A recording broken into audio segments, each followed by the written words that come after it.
A primera vista son tus vecinos, el padre que toca jazz los sábados, el médico que te visita en casa, el hombre que predica en la iglesia y pinta tu camión. Pero cuando cae la noche, algo dentro de ellos se rompe. Uno guarda cabezas en el congelador y responde con calma: mis peces murieron. Otro entierra muslos en su garaje mientras su hija juega en el jardín. 70 niños flotan en un río siberiano y nadie sabe quién los arrancó del mundo. No hay gritos, no hay pistas, solo un vacío que te observa desde la puerta de al lado. ¿Cómo cazas a un monstruo que ya está dentro de tu vida? Lo que viene es peor que tus pesadillas. Asesino en serie NR1. Alexander Pichushkin. Killer. Años de crímenes 1992-2006. Atrapado en 2006. En el sur de Moscú, el Parque Vitsa es un lugar destinado a ser un refugio de paz, con 22 kilómetros cuadrados de área, donde las personas vienen a jugar ajedrez, hacer picnics o simplemente disfrutar de un paseo. Pero un asesino está suelto, y el parque se convierte en su coto de caza y su refugio, porque antes Alexander Pichushkin siempre jugaba ajedrez allí con su abuelo. Era una fuente de energía positiva, y donde comenzó a matar personas, se convirtió en un lugar donde él era el amo. Y entre 2005 y 2007, las personas encuentran regularmente cuerpos sin vida en el Parque Vitsa, alrededor de 40.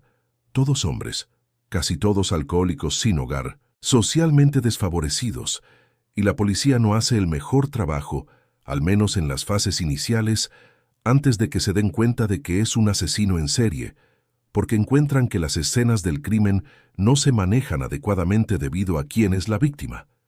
Estas eran personas que tal vez la sociedad no consideraba muy valiosas, y en octubre de 2005 se comete otro asesinato en el Parque Vitsa, y la policía finalmente tiene que reaccionar. Se forma una unidad especial de homicidios, y en la escena del crimen, el detective Andrei Suprunenko encuentra escondido en los arbustos el cuerpo de un hombre muerto. Nikolai Voev, brutalmente asesinado, y nadie que lo vio olvidará jamás cómo lucía, como un schnitzel golpeado con un martillo. E imaginan varias posibilidades. Alguien debía estar muy enojado, un hombre psicótico o una mujer, y también descubren que el asesino había sido muy cuidadoso. No dejó evidencia, se llevó todo lo que tocó en la escena del crimen, y la autopsia revela que el hombre probablemente fue golpeado con un martillo. Suprunenko busca el arma en el parque sin éxito. Los martillos rara vez se usan en casos de homicidio. Es un arma muy cercana y personal. En cierto modo sugiere que quiere que todo termine rápidamente. Así que no se trata del asesinato en sí. Tal vez literalmente se trata del número. Y el primer destino de los investigadores es un sanatorio psiquiátrico cerca del parque. Tal vez uno de sus pacientes es el asesino que buscan. Revisan a las personas que estaban siendo tratadas por problemas psiquiátricos en este hospital. Miran qué tipo de pacientes estaban aquí, qué diagnósticos y qué perfiles tenían. Verifican si podían salir de la propiedad del hospital, si podían desaparecer por una noche, o más no encuentran evidencia de eso. Así que cierran esa vía de investigación. Y la investigación llega a un callejón sin salida, sin evidencia, en la escena del crimen, sin motivo, sin arma. Suprunenko toma medidas y peina todo el parque con 200 policías. Interrogan a todos los transeúntes y en el proceso, Suprunenko descubre a una persona sospechosa que parece nervioso, tal vez en parte porque la policía está allí. Y mientras buscaban en el área, descubren a un hombre vestido con ropa de mujer que corrió de la policía. Lo que lo hizo inmediatamente sospechoso estaba en la parte del bosque donde el asesino había atacado por última vez. Incluso encuentran un martillo en su bolsa. Naturalmente lo revisan de inmediato, pero tenía una coartada, así que tuvieron que dejarlo ir, y el verdadero asesino continúa acechando en el parque e incluso se siente provocado por el arresto falso. Dice, bueno, les voy a mostrar que el tipo que tienen en custodia no es el correcto. Estaba furioso, indignado. Estas eran sus víctimas y quería el crédito. Como resultado, redobló sus esfuerzos. Mató a más personas y siguió matando, para mostrarle a la policía que estaban equivocados. Y en abril de 2006 ataca de nuevo. El inspector Suprunenko se dirige a la escena del crimen. La víctima yace escondida en los arbustos entre los árboles. Esta vez es una mujer. Hay ramas clavadas en su cabeza. La inserción de objetos en el cuerpo puede sugerir a algunos un componente sexual. Es típico que a medida que un asesino en serie avanza, los crímenes aumenten en severidad, así que tal vez haya más sadismo, y ves una escalada en la severidad de los crímenes con el tiempo, como vemos en este caso, pero esta vez el detective hace un descubrimiento crucial en el bolsillo de los pantalones de la víctima. Al registrar su ropa encuentran un boleto de metro, que les mostró en qué estación de metro había entrado y la hora exacta de su llegada, y el boleto de metro es la pista tan esperada, realmente llevará al perpetrador. El boleto indica a los investigadores en qué estación entró y salió la víctima del metro. Andrei Suprunenko revisa los videos de las cámaras de seguridad del día del asesinato y tiene suerte. La mujer aparece acompañada por un hombre. Es él su asesino. El día después de que encontramos el cuerpo, su hijo contactó a la policía y reportó que su madre estaba desaparecida. Al mismo tiempo revisábamos los videos de las cámaras de seguridad y vimos a la señora Moskva salir de la estación con un hombre. Fueron en dirección al Parque Vitsa. La madre le había dejado a su hijo un mensaje con un número y el nombre del hombre con quien planeaba salir a caminar. Pichushkin. ¿Pero quién es este hombre? Pichushkin nació el 9 de abril de 1974. Creció con su madre y su hermana en la calle Konevsky, en un típico bloque de apartamentos de la era soviética cerca del Parque Vitsa. Su infancia está marcada por la pobreza. Su padre rara vez está en casa. Cuando era pequeño, Pichushkin sufre una mala caída con graves consecuencias. Tuvo un accidente en su infancia cuando se cayó de un columpio y se cree que eso le causó algún daño cerebral en la parte frontal de su cabeza, que controla las emociones, la agresión y el comportamiento. Entre el 80 y el 90% de los asesinos en serie, y aproximadamente la misma proporción de asesinos en general, han tenido algún tipo de trauma cerebral, por lo que hay una enorme correlación entre el trauma o daño cerebral y el hecho de matar personas en la edad adulta. El abuelo de Pichushkin lo cuida y le enseña a jugar ajedrez. Su abuelo le enseñó ajedrez, era bueno en eso. Así que Pichushkin casi siempre ganaba cada victoria. Lo ayudaba a superar su agresión interna, mientras su abuelo estaba vivo y jugaba ajedrez regularmente con él. Sus estallidos agresivos estaban casi neutralizados, pero luego su abuelo muere y los estallidos de Pichushkin se intensifican, y en junio de 2006 los investigadores descubren su dirección, ponen su apartamento bajo observación y finalmente lo arrestan. El inspector Suprunenko lo interroga, pero el sospechoso permanece en silencio al principio.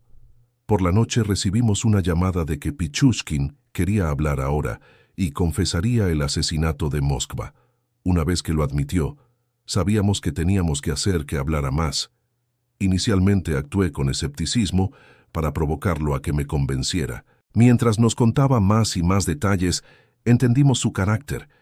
Quería que reconociéramos sus logros. Así que comenzamos a tratarlo con respeto, como si fuera un héroe. Hicimos eso para mantenerlo hablando. No lo habían atrapado en todos esos años, con todos esos asesinatos, y es tan bueno presumir ante la policía que eres mejor que ellos. Los investigadores hacen un descubrimiento increíble al registrar su apartamento. Durante la búsqueda, encontramos un tablero de ajedrez en su apartamento. Casi todos los cuadrados tenían números pegados que él había recortado de un periódico. Después de cada asesinato, pegaba un número en el tablero asignando a cada víctima un cuadrado en el tablero de ajedrez. Quería matar a 64 víctimas, el número de cuadrados en el tablero de ajedrez. Pero lo que a Suprunenko aún le falta es el arma del crimen, el martillo. Los investigadores llevan al acusado de vuelta a las escenas de sus crímenes. La idea es que les muestre cómo mató a sus víctimas. Suprunenko también espera que les diga dónde está el arma en las escenas del crimen. Pichushkin sale de su caparazón, muestra todo con precisión, da la impresión de revivir los crímenes. Pichushkin Podía recordar cada pequeño detalle que le interesaba, la hora exacta hasta el minuto, la fecha en que ocurrió el asesinato. Eso era importante para él. Lo que no le interesaba era la ropa que llevaban las víctimas. No lo recordaba bien. Cuando lo interrogamos en la oficina, estaba apagado. Pero cuando fuimos a la escena del crimen para verificar los detalles, estaba animado, lo disfrutaba. Esa era su verdadera vida. La estrategia de llevar a Pichushkin de vuelta a la escena del crimen, para que hablara. Funciona incluso. Lleva a los investigadores al escondite del arma del crimen. Los buzos la recuperan de un pequeño estanque, en el Parque Vitsa. Era importante encontrar el arma del crimen para que pudiéramos probar que el asesino la había usado cuando encontramos el martillo en este estanque, y lo examinamos. Descubrimos que le faltaba un pequeño pedazo, y una de las víctimas tenía precisamente ese pedazo alojado en su cabeza. Eso nos dio un 100% de certeza de que él era el asesino. Los investigadores ahora tienen al asesino la confesión y el arma del crimen. Pichushkin es acusado el 13 de septiembre de 2007 por el asesinato de 48 personas. Pichushkin permanece en silencio los primeros días, pero al notar cuánta atención genera el juicio, comienza a hablar. Pichushkin no muestra remordimiento, testifica que habría seguido matando. Dice, 20 de ustedes me están juzgando, pero durante los asesinatos yo era quien decidía quién debía vivir y quién debía morir. Era como Dios, pero le mostré que no era Dios. Mi trabajo era ponerlo en la cárcel, y lo que él sentía al respecto no me interesa. Una persona es solo un objeto para él, en el que puede demostrar su grandeza y poder. Estoy seguro de que pensaba, soy muy inteligente, aunque todos me subestiman completamente. El juicio dura 6 semanas. El 29 de octubre de 2007, el tribunal sentencia a Pichushkin a cadena perpetua. Todavía está cumpliendo su condena. La gente en Moscú puede respirar tranquila de nuevo, pero otros asesinos son aún más despiadados. Sus escenas del crimen son un espectáculo horrendo. No creo que puedas prepararte para ese tipo de escena con la que te encuentras sus crímenes. Conmocionan a los investigadores, rompecabezas espantosos para que ellos los resuelvan. Fin del caso de asesino en serie NRO1, asesino en serie NRO2, Jeffrey Dahmer, Milwaukee Cannibal, años de crímenes, 1978-1991, atrapado en 1991. Como en este caso, el asesino tiene sexo con cuerpos sin vida. Jeffrey Dahmer, el monstruo de Milwaukee, guarda pedazos de cuerpos sin vida en su congelador. Jeffrey Dahmer es uno de los asesinos en serie más prolíficos y reconocidos del mundo. El peor caso en la carrera del detective Dennis Murphy es nuestro trabajo mantenernos fríos. Nuestras tareas son condenar al tipo y asegurarnos de que sea encontrado culpable. Dahmer mata al menos a 19 personas de una manera nunca antes vista.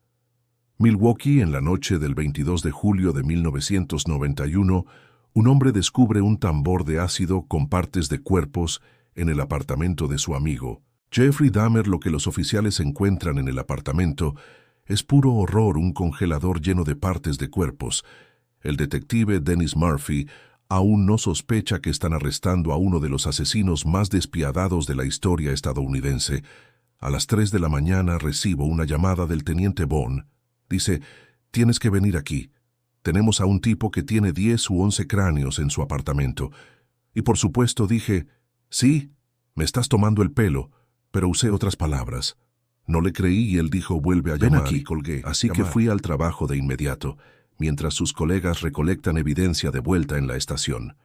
Murphy procede con una concentración endurecida.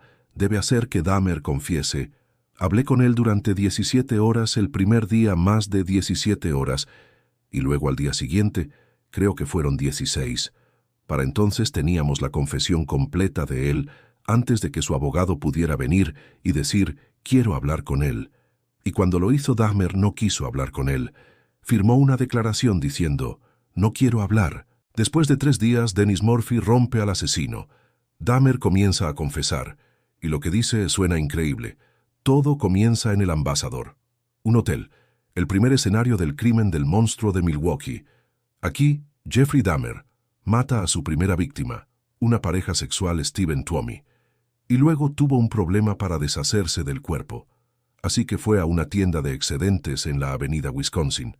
Compró una maleta usada, la trajo de vuelta, puso a Tuomi en la maleta. Era un individuo fuerte y podía levantarla sin problema, así que lo manejó solo. Dahmer tiene una suerte increíble. Ni los empleados ni los huéspedes notan nada. El detective Murphy apenas puede creerlo. No mucho, a menos que hubiera una queja o sangre goteando de la maleta y alguien lo viera. Pero no hay quejas en las habitaciones contiguas, si es que había personas en esas habitaciones en ese momento. Así que si no hay quejas, no hay nada que lo detenga. Dahmer toma un taxi desde la entrada del hotel y regresa a casa con un cuerpo guardado en el maletero. Para Dahmer debió darle una gran sensación de satisfacción que pudo salirse con la suya en ese momento. Dahmer todavía vive en un suburbio de Milwaukee con su abuela. Desmiembra el cuerpo de Tuomi y lo guarda en el sótano. El detective Murphy apenas puede comprender lo que está escuchando. Hablé con la abuela misma y ella dijo que tenía problemas de audición y que tenía una sospecha de que a Jeff le gustaban los chicos, pero no estaba segura. Jeffrey Dahmer es homosexual. 2 meses después de su primer asesinato, atrae a 2 hombres jóvenes más a su casa y los mata. Luego tiene sexo con sus cuerpos sin vida.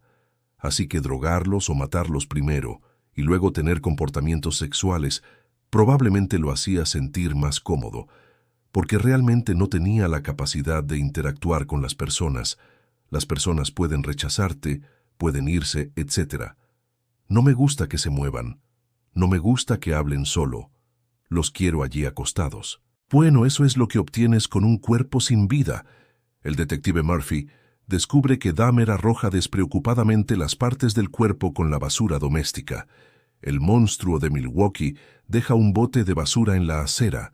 No mostraba rasgos externos como muchos asesinos en serie. Viven vidas aparentemente normales, continúan con su vida, son educados. Así que para la policía, hasta que obtienen una pista, es muy difícil. La historia de Dahmer comienza en la pequeña ciudad de Bath, Ohio, población 10,000, cuando era niño tortura animales. En el caso de Jeffrey Dahmer, su interés temprano en herir animales y examinar animales atropellados es claramente un indicativo de hacia dónde iba a llegar en su vida. La baja empatía probablemente continuó en la edad adulta y el objetivo simplemente cambió. Dahmer mata a su primera víctima cuando tiene solo 18 años. Lleva a casa al autoestopista Stephen Hicks y lo golpea hasta la muerte. Con el cuerpo en el maletero de su coche, Dahmer es detenido por la policía, pero logra convencerlos, y de hecho estuvieron muy cerca al principio de su carrera asesina. Probablemente fue un gran refuerzo de confianza para él, que pudo manipular a la policía y actuar calmado bajo esas circunstancias. Comienza su carrera como asesino. En mayo de 1990, la abuela de Dahmer lo echa de la casa. El monstruo de Milwaukee se muda a los apartamentos Oxford. Ahora puede matar como le plazca. En el verano de 1990, 4 asesinatos más. Dahmer comienza a comer pedazos de sus víctimas. Podrías decir que en el sexo en general hay un deseo de tener una parte de alguien más dentro de ti. Creo que podrías decir que esto pudo haber sido una manifestación de ese deseo de sentir a sus amantes dentro de él al comerlos. Cada vez mueren más hombres en el apartamento de Dahmer. Lo que el detective Dennis Murphy aún no entiende es por qué nadie en la propiedad reporta el olor de los cuerpos en descomposición. Bueno, sí olieron algo. Pero cuando fueron al apartamento de Dahmer, el administrador dice: «Oye, ¿qué huele mal en tu apartamento?». Él dijo: «Bueno, mis peces murieron. Los cuerpos están en su habitación durante 2 o 3 días. Antes de que los desechara y los cortara, los ponía en ácido y los tiraba por el inodoro. Rompía los huesos y los arrojaba a la basura. Cuando venía el recolector, el detective descubre que la policía, en realidad, podría haber arrestado a Dahmer mucho antes». El 27 de mayo de 1991, la policía recibe una llamada de un joven en el apartamento de Dahmer. Tiene miedo del asesino y suplica ayuda. La policía cree que es solo una pelea entre 2 hombres homosexuales. Ahora uno podría decir, Pero ¿cómo pudo pasar eso? Pero en ese momento en Milwaukee, la policía recibió muchas críticas por cómo manejaban a la comunidad gay. Y como resultado eran muy reacios a involucrarse en cualquier tipo de disputa gay, posiblemente entre dos amantes. Es muy frustrante, creo, para las fuerzas del orden, reconocer especialmente en el caso de Jeffrey Dahmer, que estuvieron realmente muy cerca un par de veces. La policía deja al joven en el apartamento un error fatal. Después de que se fueron, Dahmer asesinó a este chico de 14 años. El detective Dennis Murphy descubre que Dahmer a menudo recoge a sus víctimas en clubes nocturnos. En su apartamento inyecta ácido en los cerebros de los hombres. Alguien que no interactuara con él o no hablara, pero estuviera vivo y disponible para que tuviera sexo. Quiero decir, eso es un pensamiento mágico que solo una persona loca o alguien psicótico pensaría así.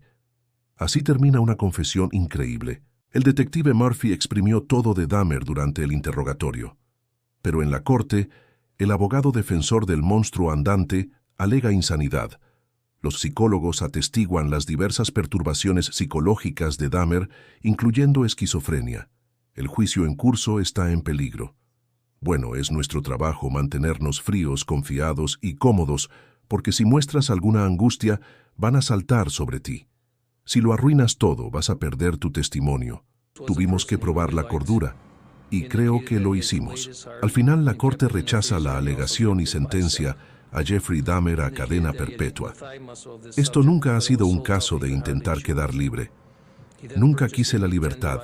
Francamente, quería la muerte para mí mismo.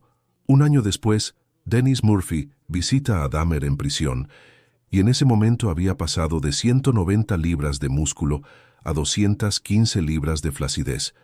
No tenía el agarre que tenía antes. Me dijo que había encontrado a Dios, que estaba bien con eso y que estaría muerto en 6 meses. Y quería morir. Toma más tiempo, 2 años después del veredicto. Otro prisionero golpea a Dahmer hasta la muerte, en su celda hasta el día de hoy. Dennis Murphy todavía tiene una sensación extraña entre satisfacción y miedo de que pueda haber más personas como Dahmer. Iba a casa y le contaba a mi esposa al respecto, pero no entraba en todos los detalles de lo que hizo. Solo decía que cortó las partes del cuerpo y las desechó, y mis hijos incluso lo escucharon. Pero dije, esto es 1 en 1.000.000.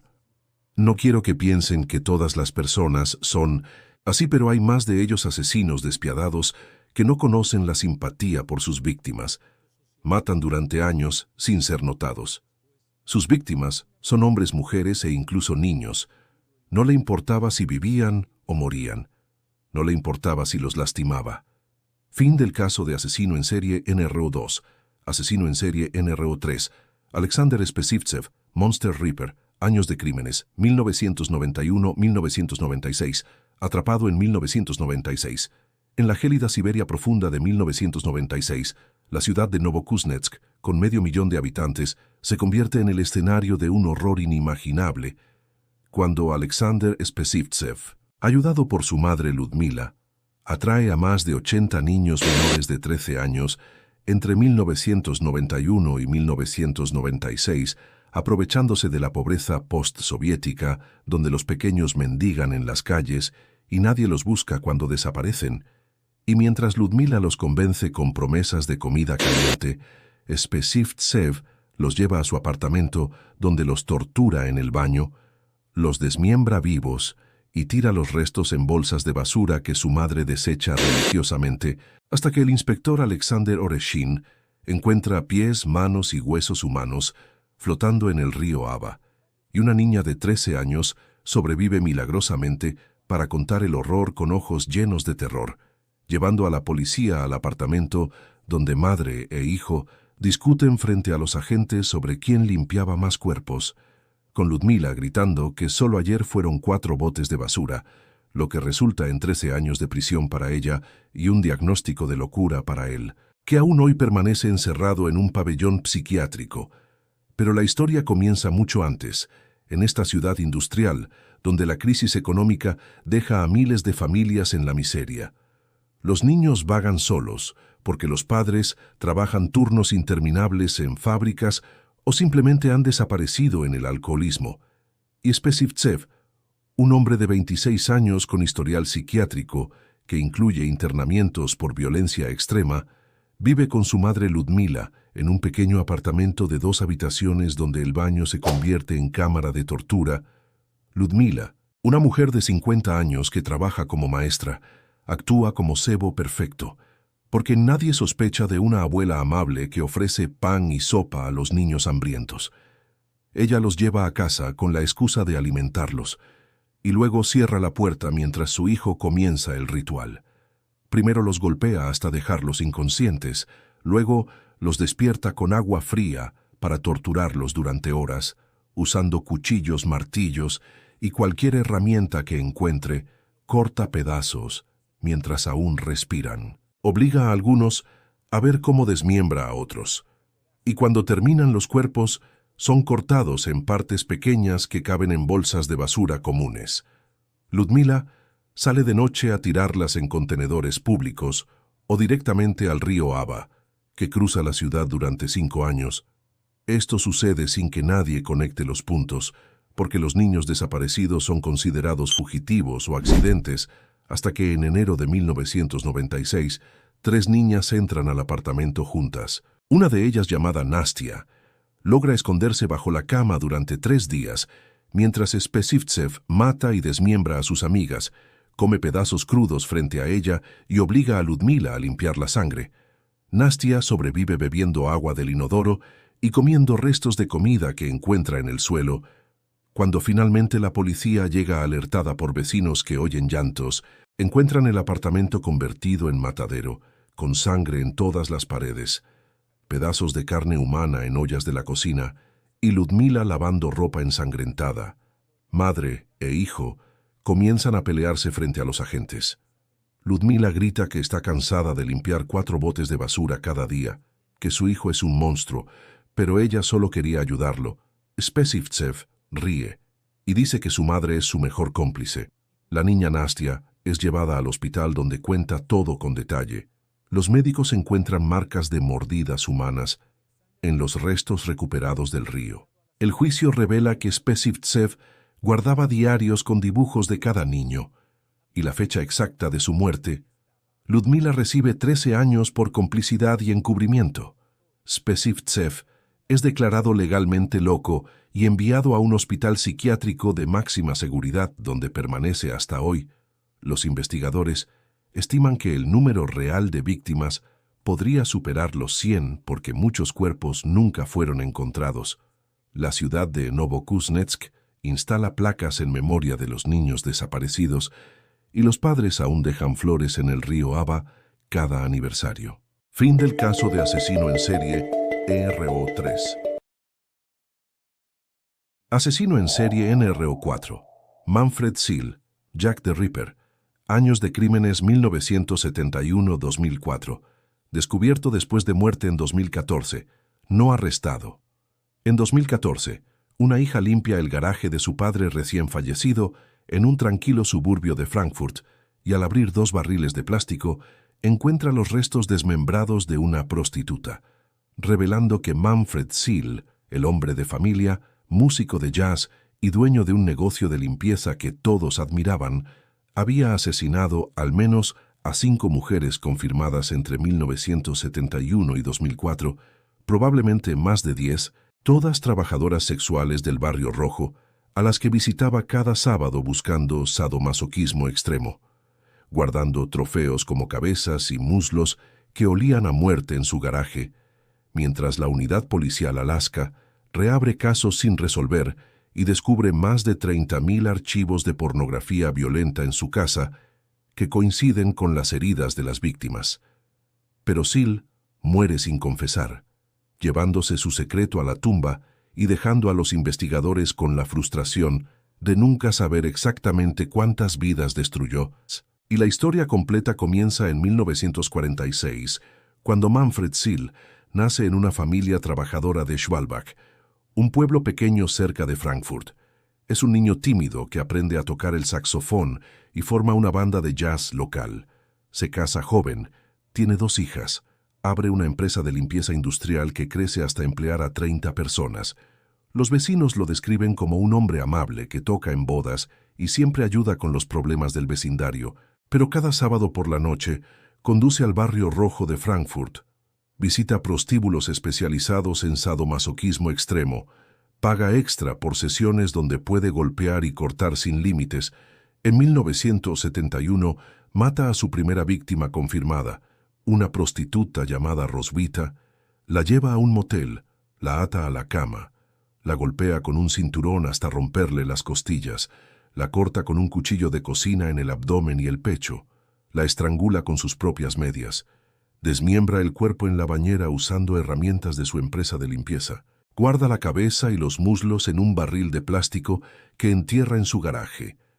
Durante los siguientes 33 años repite el patrón, siempre los sábados, siempre prostitutas del mismo barrio, siempre desmembramiento en moteles baratos, siempre trofeos en barriles. La policía encuentra cuerpos desmembrados en bosques cerca de la autopista A3. Los llaman los crímenes del Jesse Ripper, pero nunca conectan los casos porque los cuerpos están demasiado dañados para identificar. Seel guarda más de 30.000 fotografías y videos de pornografía violenta en discos duros escondidos en su ático. Muchas coinciden con las heridas de las víctimas encontradas. En 2004, mata a su última víctima conocida, una prostituta de 40 años llamada Karin. La corta en más de 100 pedazos y guarda los trofeos en un segundo barril. En 2014 muere de cáncer a los 68 años. Su hija mayor limpia la casa para venderla, encuentra los barriles en el garaje, abre uno y vomita al ver la cabeza descompuesta. Llama a la policía.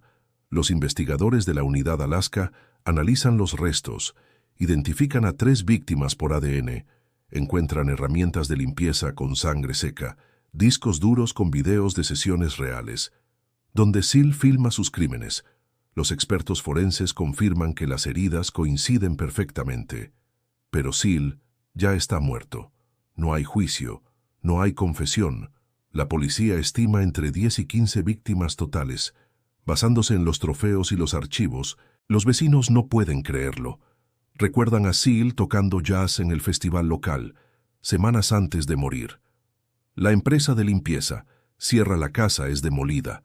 El barrio rojo de Frankfurt instala cámaras de seguridad. Las trabajadoras sexuales forman grupos de apoyo. Manfred Seel se convierte en el asesino que nunca enfrentó justicia. El Jesse Ripper que murió en su cama mientras sus trofeos se pudrían en el garaje. Fin del caso de asesino en serie NR4. Asesino en serie NR5. Gary Ridgway, Green River Killer, años de crímenes, 1982-1998, atrapado en 2001. El verano de 1982 transforma el idílico río Green cerca de Seattle en una tumba cuando 2 niños encuentran el cuerpo estrangulado de una chica de 16 años bajo un puente, marcando el inicio de la cacería de Gary Ridgway, un hombre de familia que entre 1982 y 1998 asesina a 49 mujeres confirmadas, todas prostitutas que recogía en su camioneta mientras pasaba por la Pacific Highway South. Las llevaba a áreas boscosas, donde las estrangulaba con sus propias manos o con una cuerda, y luego regresaba días después para tener sexo con los cadáveres, colocando rocas en sus vaginas como firma personal, mientras la detective Sue Peters encuentra 3 cuerpos en un solo día, y forma una fuerza de tarea que interroga a Ridgway varias veces sin pruebas suficientes, hasta que en 2001, el análisis de ADN de semen preservado desde los 80 coincide perfectamente, llevándolo a confesar 71 víctimas a cambio de evitar la pena de muerte, y es condenado a cadena perpetua sin posibilidad de libertad condicional. Pero la historia completa comienza mucho antes, en la vida de un hombre que parecía absolutamente normal. Gary Ridgway nace el 18 de febrero de 1949 en Salt Lake City, Utah. Crece en una familia disfuncional donde su madre domina al padre y lo humilla constantemente frente a los hijos. Ridgway desarrolla un odio profundo hacia las mujeres que mezcla con una atracción sexual incontrolable. Desde adolescente moja la cama y su madre lo lava desnudo en el baño. Mientras lo insulta, los psicólogos dirán después que este ritual crea una conexión entre violencia y deseo sexual. A los 16 años, Ridgway apuñala a un niño de 6 años en el bosque y se aleja riendo. El niño sobrevive. Pero Ridgway nunca es castigado. Se casa 3 veces y tiene un hijo. Trabaja como pintor de camiones durante 30 años en la misma empresa. Asiste a la iglesia todos los domingos y predica la palabra de Dios a sus compañeros. Nadie sospecha nada en julio de 1982. Recoge a su primera víctima confirmada, Wendy Caulfield, de 16 años, en la Pacific Highway South. La estrangula en su camioneta y tira el cuerpo al río Green. Durante los siguientes meses, los cuerpos aparecen uno tras otro, todas prostitutas jóvenes que trabajan en la misma carretera. La policía forma la Green River Task Force con 40 detectives. Entrevistan a cientos de sospechosos, incluyendo a Ridgway, que vive a solo 2 millas del río. En 1984, le toman muestras de saliva, pero la tecnología de ADN aún no existe. Lo descartan porque parece demasiado normal. Tiene trabajo estable, esposa e hijo. Ridgway continúa matando. Lleva a las mujeres a su casa mientras su esposa está en el trabajo. Las mata en su propia cama y luego las lleva al bosque. Regresa días después para tener sexo con los cuerpos en descomposición. Coloca cruces de piedras sobre algunas tumbas como ritual religioso. En 1987, la policía encuentra 5 cuerpos en un solo día. La detective Sue Peters recuerda que encontrar 3 cuerpos en un día nos hizo darnos cuenta. Teníamos un asesino en serie, pero los recursos se agotan y el caso se enfría. Ridgway mata durante 16 años más. En 1998, deja de matar abruptamente. Los investigadores creen que su tercera esposa lo vigila demasiado o que simplemente se cansa. En 2001, la tecnología de ADN avanza y las muestras de saliva de 1984 coinciden perfectamente con semen encontrado en 4 víctimas. Arrestan a Ridgway en su trabajo. Durante el interrogatorio confiesa 71 víctimas, pero dice que perdió la cuenta. Después de 60, describe cada asesinato con detalle clínico. Recuerda dónde dejó cada cuerpo y qué ropa llevaban a cambio de evitar la pena de muerte. Lleva a la policía a los sitios de entierro.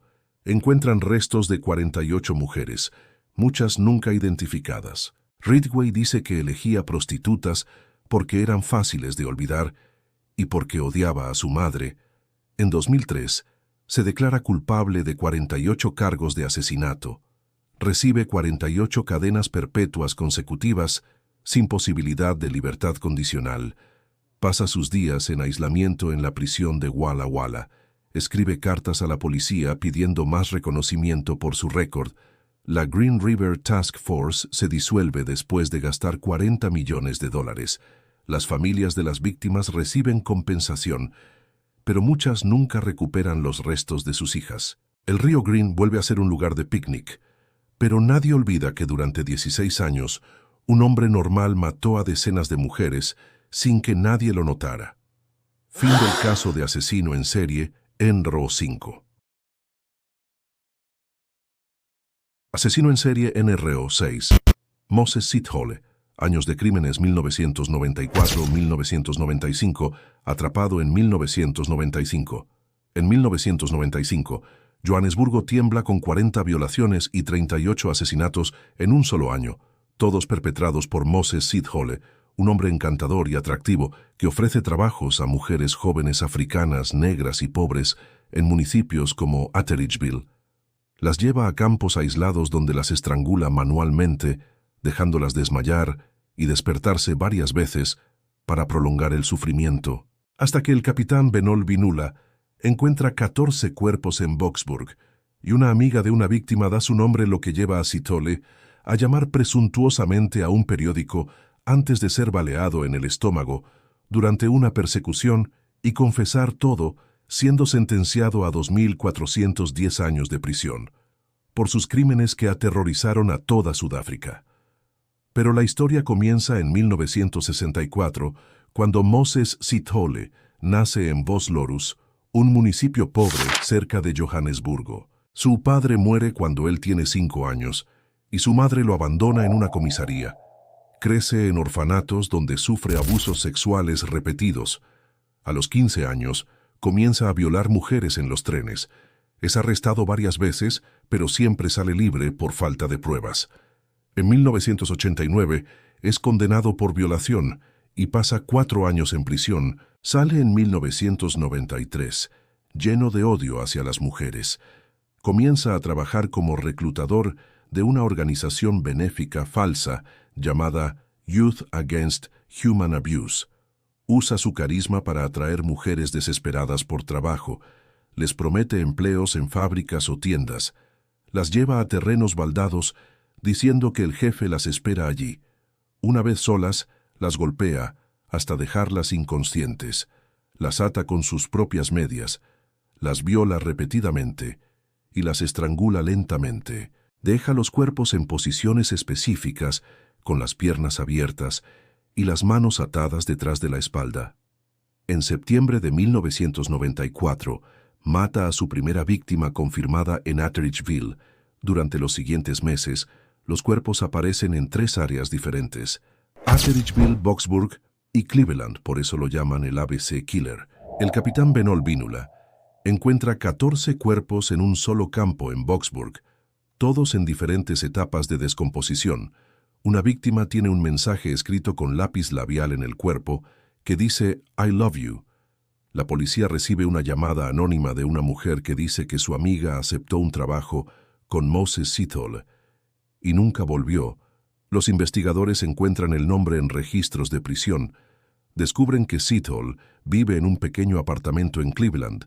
Instalan vigilancia, pero él desaparece. En octubre de 1995, Sithole llama al periódico The Star y habla con el periodista Tamsen de Beer. Presume de sus crímenes y dice que matará a 100 mujeres para vengar los años que pasó en prisión por una violación que no cometió la policía. Rastrea la llamada hasta un teléfono público. Sithole huye a Johannesburgo Norte. El 18 de octubre lo encuentran en un parque. Cuando intenta escapar, le disparan en la pierna y el estómago. En el hospital confiesa 38 asesinatos y lleva a la policía a los sitios de entierro. Describe cada crimen con lujo de detalles, recuerda los nombres de las víctimas y qué ropa llevaban. Dice que las mataba lentamente para ver el miedo en sus ojos. En 1997 el juicio dura 6 meses. El juez lo condena a 2.410 años de prisión, 50 años por cada asesinato, más 12 por cada violación. Sithole cumple su condena en la prisión de máxima seguridad, C-Max en Pretoria. Escribe cartas a las familias de las víctimas diciendo que está arrepentido, pero los psicólogos dicen que miente. En 2000 intenta suicidarse cortándose las venas con una cuchilla de afeitar. Sobrevive y continúa en aislamiento. Las áreas ABC Atteridgeville, Boxburg, Cleveland instalan monumentos a las víctimas. Las mujeres del municipio forman patrullas vecinales. Moses Sithole se convierte en el símbolo del mal que puede esconderse detrás de una sonrisa amable. Fin del caso de asesino en serie NR6. Asesino en serie NR7. Robert Pickton, The Butcher. Años de crímenes. 1983-2002. Atrapado en 2002. En la granja de cerdos de Port Coquitlam, cerca de Vancouver, Robert Pickton organiza fiestas salvajes con drogas y alcohol entre 1983 y 2002, mientras atrae a al menos 49 prostitutas del Barrio Rojo, las mata en su propiedad y alimenta sus restos a los cerdos, aprovechando su habilidad para descuartizar animales aprendida desde niño, hasta que el detective Laurie Schenher recibe una pista anónima sobre ropa ensangrentada, pero es ignorada durante años por las conexiones poderosas de Pickton, hasta que en 2002 encuentran un inhalador de asma con el nombre de una desaparecida y excavan la granja descubriendo miles de fragmentos de ADN humano, llevando a Pickton a jactarse de que su meta era llegar a 50, pero solo 6 asesinatos son probados, y recibe cadena perpetua. Pero la historia completa es mucho más extensa. Robert Pickton nace en 1949 en una familia de granjeros. Crece en la granja de 100 acres que hereda con su hermano Dave. Desde niño mata cerdos y aprende a descuartizar con precisión quirúrgica. La granja se convierte en un basurero donde acumulan autos viejos y maquinaria rota. En los 80, los hermanos registran la granja como Piggy Palace, una organización sin fines de lucro para organizar fiestas. Invitan a cientos de personas, incluyendo motociclistas y prostitutas del Downtown East Side. Picton recoge mujeres en su camioneta, ofrece drogas y dinero. Las lleva a la granja donde las mata en el matadero, las descuartiza con sierras eléctricas y alimenta los restos a los 600 cerdos. Algunos cuerpos los muele y mezcla con carne de cerdo que vende en el mercado local. Durante años, las mujeres desaparecen del Downtown East Side. La policía recibe reportes, pero los archiva como mujeres de alto riesgo que simplemente se fueron. En 1997, Bill Hiscox, un trabajador de la granja, llama a la policía y dice que Picton tiene ropa de mujer ensangrentada y identificaciones en su tráiler. La detective Laurie Schenher investiga, pero los superiores le dicen que no hay suficiente evidencia. En 1998, otra informante dice que vio bolsas de basura con manos humanas. Nuevamente la ignoran. Picton continúa matando. En febrero de 2002, la policía obtiene una orden de registro por armas ilegales. Encuentran un inhalador de asma con el nombre de Serena Abbotsway, una de las desaparecidas. Obtienen nueva orden por asesinato. Excavan la granja durante meses. Encuentran miles de fragmentos de ADN de 26 mujeres, zapatos, ropa, joyas y dientes humanos en el estiércol de los cerdos. Picton es arrestado y dice: «Mi meta era el Gran 50, pero me quedé corto». Durante el interrogatorio, describe cómo mataba a las mujeres con inyecciones de anticongelante, o las estrangulaba con cables, las colgaba de ganchos como cerdos y las cortaba en pedazos. Guarda cabezas en el congelador y manos en cubos de plástico. Recibe cadena perpetua, con posibilidad de libertad condicional en 25 años. Los otros 20 cargos son suspendidos. En 2010, la Corte Suprema mantiene la condena. El juicio comienza en 2007. La Fiscalía presenta solo 6 cargos para evitar complicaciones. El jurado lo encuentra culpable de asesinato en segundo grado. Picton cumple su sentencia en la prisión de Kent. Escribe un libro desde prisión diciendo que es inocente. Las familias de las víctimas forman el Comité 26 Angels. La policía de Vancouver admite fallas sistémicas en la investigación. El Downtown East Side instala un monumento con los nombres de las 65 mujeres desaparecidas. La granja es demolida y convertida en parque público. Robert Picton se convierte en el mayor asesino en serie de la historia canadiense. Fin del caso de asesino en serie NRO 7. Asesino en serie NRO 8. Ted Bundy, Lady Killer. Años de crímenes, 1974-1978. Atrapado en 1978.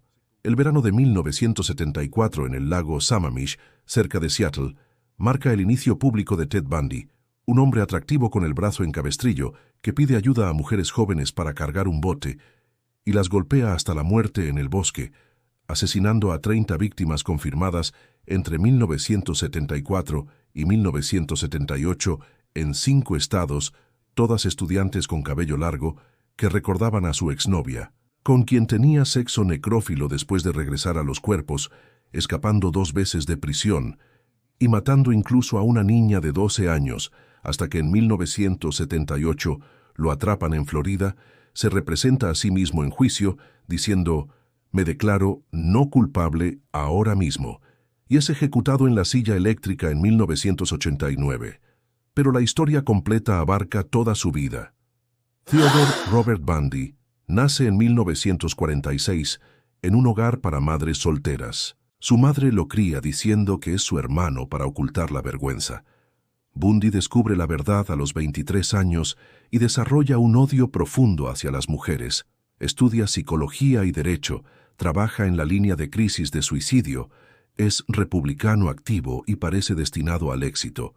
En enero de 1974, entra al apartamento de una estudiante en Seattle, la golpea con una barra de metal y la viola mientras está inconsciente.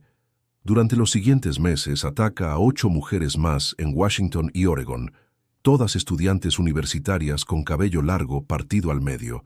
Las golpea hasta dejarlas inconscientes. Las lleva a áreas boscosas, las viola y las estrangula. Regresa días después para tener sexo con los cuerpos y aplicar maquillaje. En julio de 1974, en el lago Sammamish, 2 mujeres desaparecen en el mismo día. Janice Ott y Denise Naslund. Testigos recuerdan a un hombre atractivo llamado Ted, con el brazo en cabestrillo.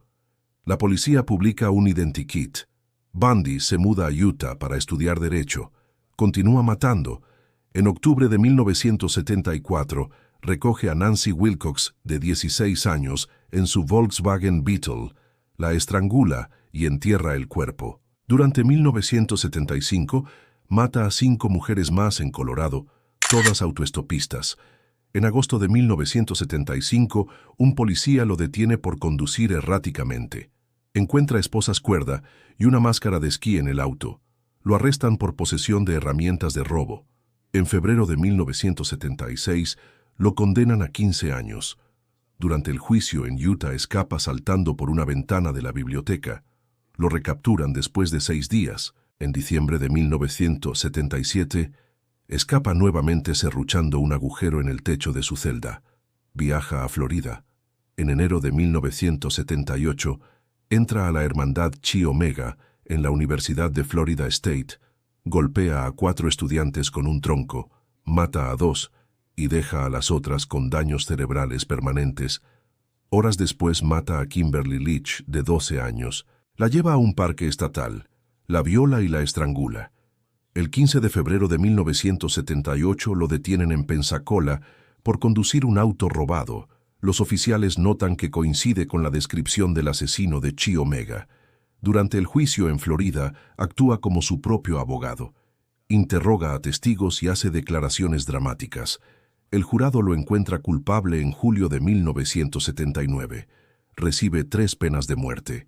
En entrevistas con psicólogos, confiesa 30 asesinatos, pero dice que el número real es mucho mayor. Aplica maquillaje a los cuerpos y guarda cabezas en su apartamento. En enero de 1989, después de múltiples apelaciones, lo ejecutan en la silla eléctrica. Miles de personas celebran afuera de la prisión. Bundy se convierte en el prototipo del asesino en serie carismático. Sus entrevistas se usan en clases de criminología. El Volkswagen Beetle se exhibe en un museo del crimen. Las universidades cambian sus políticas de seguridad. Ted Bundy demuestra que el mal puede tener una sonrisa perfecta. Fin del caso de asesino en serie NRO8. Asesino en serie NRO9. Harold Shipman, Dr. Death. Años de crímenes 1975-1998. Atrapado en 1998. En el tranquilo pueblo inglés de Hyde, el Dr. Harold Shipman mata a más de 250 pacientes entre 1975 y 1998, todas ancianas a las que inyecta morfina letal durante visitas domiciliarias, falsificando registros y testamentos para quedarse con herencias, hasta que en 1998 una paciente deja toda su fortuna al doctor y la policía exhuma 11 cuerpos encontrando dosis letales, llevando a su arresto y condena a cadena perpetua, donde en 2004 se ahorca en su celda. Pero la historia completa abarca toda su carrera médica. Harold Shipman nace en 1946, en Nottingham. Es un estudiante brillante. Se gradúa de medicina en 1970. Comienza a trabajar como médico general en Todmorden. En 1975, su primera víctima confirmada es Eva Lyons, de 70 años. Le inyecta morfina diciendo que es para el dolor. Durante los siguientes años, mata a decenas de pacientes ancianas, siempre durante visitas domiciliarias cuando están solas. Usa diamorfina que obtiene fácilmente de la farmacia del hospital. Falsifica los certificados de defunción diciendo paro cardíaco o neumonía. Las familias confían en él porque es su médico de toda la vida. En 1993, abre su propia clínica en Hyde. Los pacientes lo adoran por su dedicación. Mata a 15 pacientes en 1997, solo en Hyde. En junio de 1998, Mata a Kathleen Grundy, de 81 años. La exalcaldesa del pueblo falsifica un testamento dejando 800,000 libras a Shipman. La hija de Grundy, Angela Woodruff, abogada, encuentra el testamento sospechoso. La policía exhuma el cuerpo y encuentra niveles letales de diamorfina. Comienzan a investigar otros casos. Exhuman 11 cuerpos más, todos con morfina. Revisan los registros médicos y encuentran cientos de muertes sospechosas. Arrestan a Shipman en septiembre de 1998. Durante el registro de su casa, encuentran la máquina de escribir usada para falsificar el testamento de Grundy. Shipman niega todo, dice que las pacientes eran adictas a la morfina. El juicio comienza en octubre de 1999. Dura 6 meses. El jurado lo encuentra culpable de 15 asesinatos. Recibe 15 cadenas perpetuas. La investigación posterior revela que mató a 215 pacientes confirmados y probablemente 43 más, todas mujeres de entre 49 y 93 años, la mayoría muertas entre las 2 y las 5 de la tarde, después de la visita del Dr. Shipman. Guarda joyas de las víctimas en su garaje, falsifica testamentos en al menos 6 casos. En prisión, escribe cartas diciendo que es inocente. El 13 de enero de 2004, se ahorca en su celda con las sábanas. La investigación Shipman cambia las leyes médicas británicas. Ahora los médicos necesitan 2 firmas para certificar cremaciones. Se crean controles más estrictos para medicamentos controlados.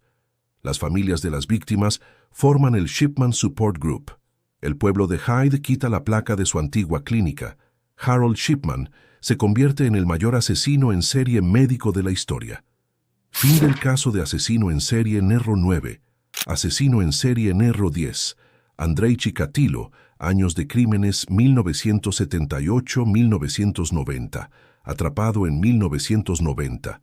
En 1978, una niña de 9 años desaparece en Rostov, marcando el inicio de Andrei Chikatilo, quien entre 1978 y 1990 asesina a 53 víctimas confirmadas, niños, mujeres y hombres, apuñalándolos, mutilándolos y comiendo partes de sus cuerpos, hasta que en 1990 lo atrapan en una estación de tren por comportamiento sospechoso. Confiesa todo y es ejecutado con un disparo en la nuca en 1994. Pero la historia completa abarca toda su vida de impotencia y violencia. Andrei Chikatilo nace en 1936 en Ucrania, durante la hambruna de Stalin. Su hermana es violada por soldados alemanes. Crece con terrores nocturnos. Sufre impotencia sexual crónica. Se gradúa como ingeniero. Se casa y tiene 2 hijos, pero solo puede eyacular durante fantasías violentas. En 1978, recoge a Yelena Zakotnova, de 9 años, la lleva a una casa abandonada, intenta violarla, pero no puede. La apuñala 42 veces y eyacula por primera vez, tira el cuerpo al río Gruzhevka. La policía arresta a un hombre inocente que es ejecutado. Chikatilo continúa matando. Recoge niños y mujeres en estaciones de tren y autobús, los lleva al bosque, los apuñala decenas de veces concentrándose en los ojos y genitales, come úteros y testículos, guarda trofeos en su casa, mata a 30 víctimas en los 80. La policía forma la operación Forest Belt con cientos de oficiales, arrestan a miles de sospechosos. En 1984, ejecutan a otro hombre inocente. Chikatilo mata a 21 personas en 1984 solo. En 1990, el detective Víctor Burakov lo vigila en la estación de tren de Rostov. Lo ve intentando recoger niños. Lo arrestan. Durante el interrogatorio confiesa 53 asesinatos. Describe cada crimen con detalle. Recuerda los nombres y edades. Lleva a la policía a los sitios de entierro. Encuentran 36 cuerpos. El juicio comienza en abril de 1992. Chikatilo actúa como loco en la jaula de hierro. Se baja los pantalones y grita que es una máquina de matar. El juez lo encuentra cuerdo. Lo condena a muerte por 52 asesinatos. En prisión escribe poemas diciendo que es víctima de la sociedad. El 14 de febrero de 1994 lo ejecutan con un disparo en la nuca. Su cerebro es preservado para estudios científicos. La operación Forest Belt cuesta millones y destruye miles de vidas inocentes. Rostov instala monumentos a las víctimas. Las estaciones de tren aumentan la seguridad. Andrei Chikatilo se convierte en el mayor asesino en serie de la Unión Soviética. Fin del caso de asesino en serie NRO-10. Y ahora, el silencio. 10 asesinos, cientos de cuerpos, miles de noches en que nadie oyó gritar. Pichushkin llenó un tablero de ajedrez con almas. Dahmer guardó corazones en el congelador. Spesivtsev alimentó a los cerdos con niños. Seal durmió con cabezas en su garaje. Ridgway volvió al bosque para follar con cadáveres. Sitole estranguló sonrisas con sus propias manos. Picton molió mujeres y las vendió en el mercado. Bundy se maquilló frente al espejo antes de matar. Shipman firmó recetas de muerte con pluma y morfina. Chikatilo comió ojos mientras aún parpadeaban. Todos vivieron entre nosotros. Todos respiraron nuestro mismo aire. Todos podrían volver. Porque el monstruo no siempre acecha en la oscuridad. A veces te saluda por la mañana, y cuando cierres los ojos esta noche, pregúntate, ¿quién duerme al lado tuyo?